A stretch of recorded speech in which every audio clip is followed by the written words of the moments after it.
So you want to be a better crypto player in Apex Legends, huh? Well, you've come to the right place. 11 ways to be a better crypto is what this video is all about, giving you tricks and tips on the drones, how to maneuver in fights, what you should be doing in those fights, and of course, anything that you may not know that I've got a chance to find because I was invited to check him out early. That's why this episode is presented by EA Game Changers. I want to give a big thank you to EA for flying me out to an event, which was a capture event that I want to talk to you guys about a little later in some of my other videos, where YouTubers around the world could actually play Season 3 early. And so this is really cool. I was able to make this video as a result of that, so I want to say thank you to EA for the opportunity. So without further ado, it's time to get into the 11 ways, the 11 tips to be a better crypto in Apex Legends Season 3. Starting with the number 1 tip, you gotta know Crypto's abilities. Now, Crypto is truly the first recon legend we have in Apex Legends. He is a surveillance expert, and he does it very well. His tactical is called Surveillance Drone, and it allows him to deploy an aerial drone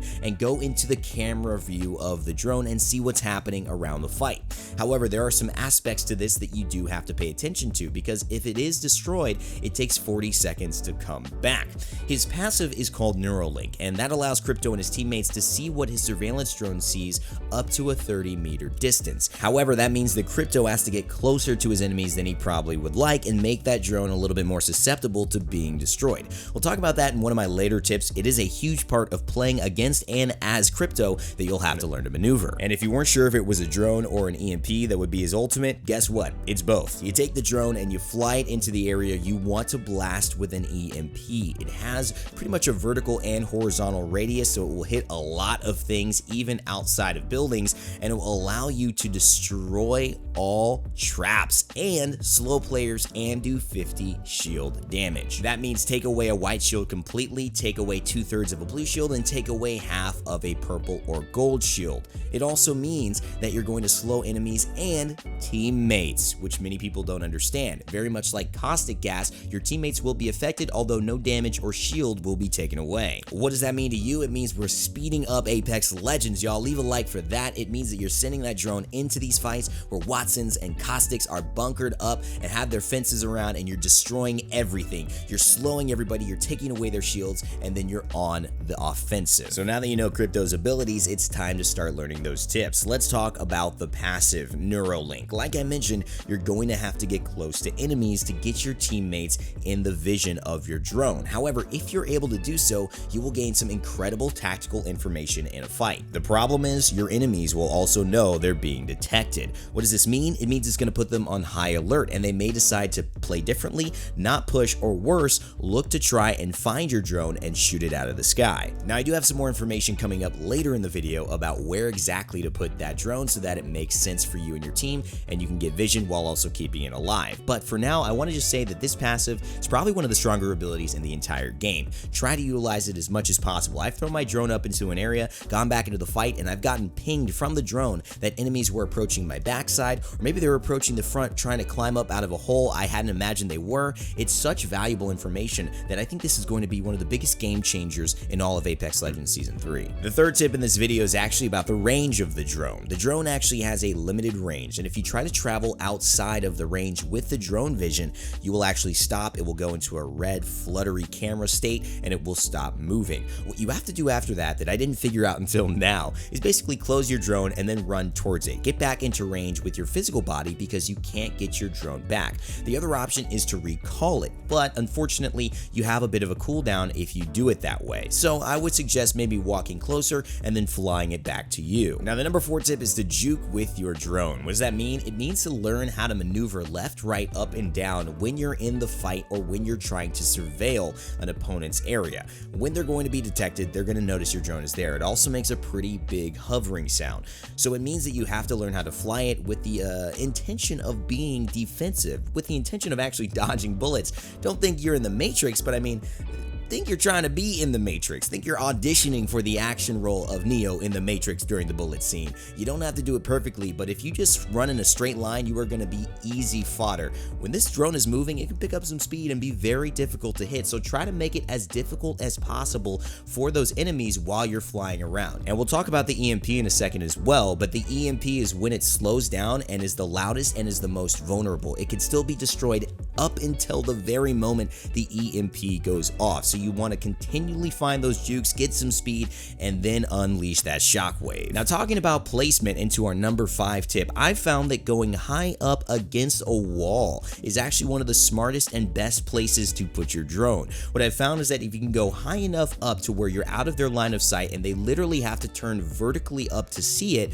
you can get a lot of detection because you'll still be 30 meters but just above them in an awkward angle. This is something that has helped me a lot. Although all the fights that I've had this haven't exactly gone my way, the vision and the information that I've gained have almost helped me to turn around horrible situations. The other benefit of going high up as the crypto drone is that you also will be able to see anybody who's approaching the fight, not just the team that you're fighting. There's a lot of third-party potential, obviously, in Apex Legends, and crypto is one of the only legends that can see that coming a mile away and actually third-party the third party, or at least show up when they think they're going to be showing up onto a fight and turn the aggression around on them. Now, moving on to the number 6 tip. I had so much fun playing crypto with Jack Frags and with Rogue Huskers. I can't wait to talk to you guys a little bit more about the event and what I found valuable at this kind of interchange between a lot of different ideas and YouTubers and pros and how they play the game. But a lot of times what you'll see is that they just try different things. They go to different areas. They try to break things. They try to see what's fun.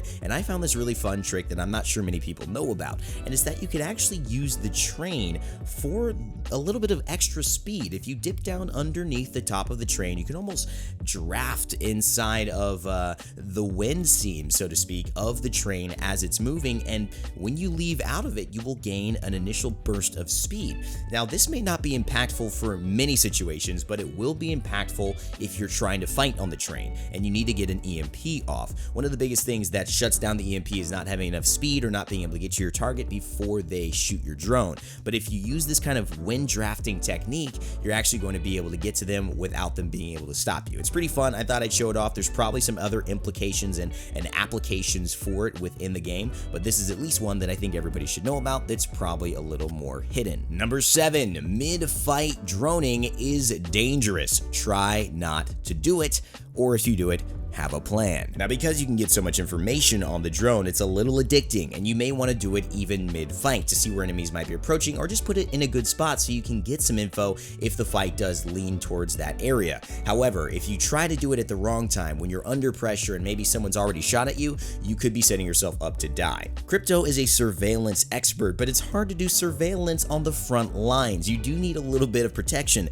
which is why I would often have to tell my teammates and Jack or Huskers that, hey guys, I'm going into my drone, I'm gonna get some vision, or I'd have to stay back. It also meant that sometimes I'd have to pick up a certain loadout, which we'll talk about in a second, because I do think that there are certain loadouts that benefit crypto because of this playstyle. However, there are some ways you can utilize this effectively. You can slide while going into your drone and stay sliding as well. All the actions that you were taking will carry the momentum of what you were doing before you entered your drone. So if you're going downhill and you start a slide, enter into your drone, you'll be able to control it while still moving pretty quickly. All of these things mean that you can min-max this limited moment of vulnerability, but you do have to always be aware of it and play around it. You have now all been warned. It will happen to you at least once. Don't even worry about it. Just know it's gonna happen. It's like, how's the guy who's got cameras everywhere gonna die to the dude who sneaks up behind him? You know what I mean? It's like, there's some irony to this. Number 8, the EMP does not have to hit all 3 players on an enemy team. Isolating one player can be enough to win a fight. Now, sometimes you'll have that annoying Pathfinder, or that guy who gets the high ground and just won't let you move. Every time you peek your head out, boom, couple shots in, you gotta repair your shield.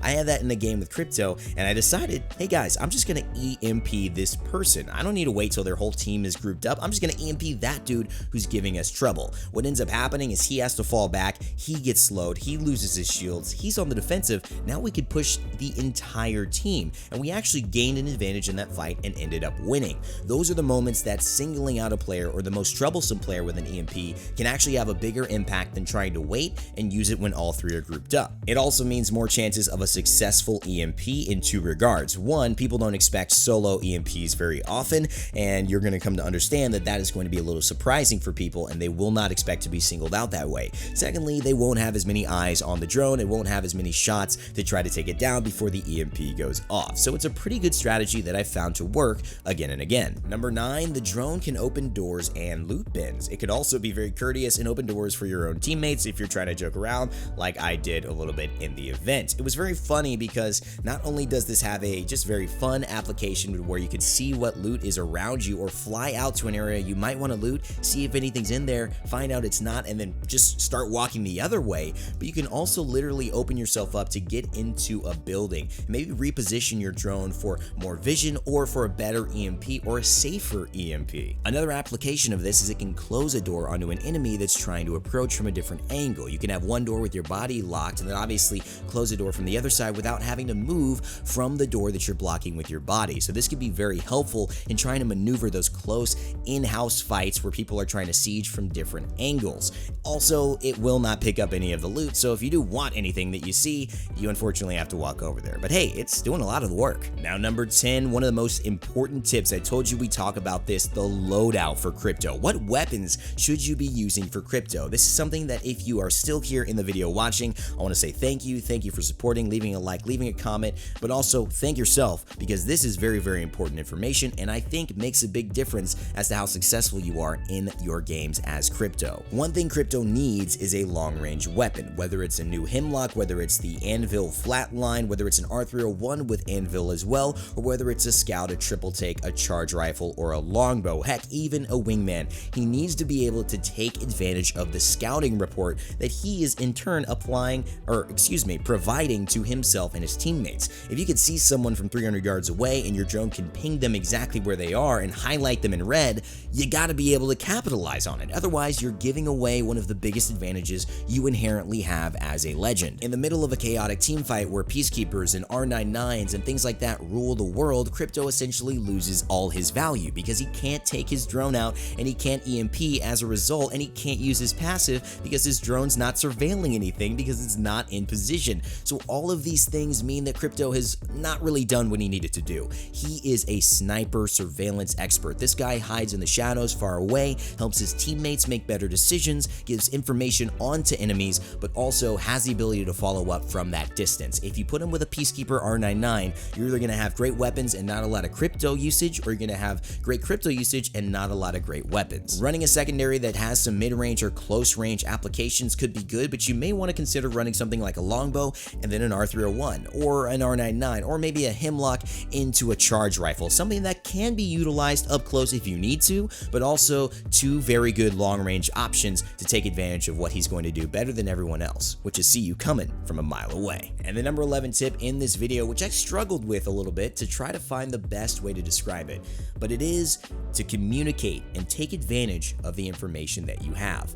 Crypto is one of the most original and unique legends this roster has ever seen and probably will ever see. And one of the things he does better than anyone else is get information. But what good is knowledge if you don't put it to use? What good is info if you ignore it? You have to be able to call out to your teammates when you're going in with your EMP, to let them know when your drone is up that you've got someone approaching from the third party side and you have to ping them or at least call out in your voice comms. If you don't do that, if you are scared to communicate, if you don't try to give that information and make calls from it, then you will not be using crypto to the best of your abilities and you will not have the best performances in your games. This is like in life. You may see an opportunity, but if you don't go for it, you won't get the job. You won't ask the girl out. You have to be able to take those risks to get the positive reward. Crypto is all about taking those risks, communicating, making a play, taking action, and dominating as a result. And I trust you guys can do that in Apex Legends Season 3.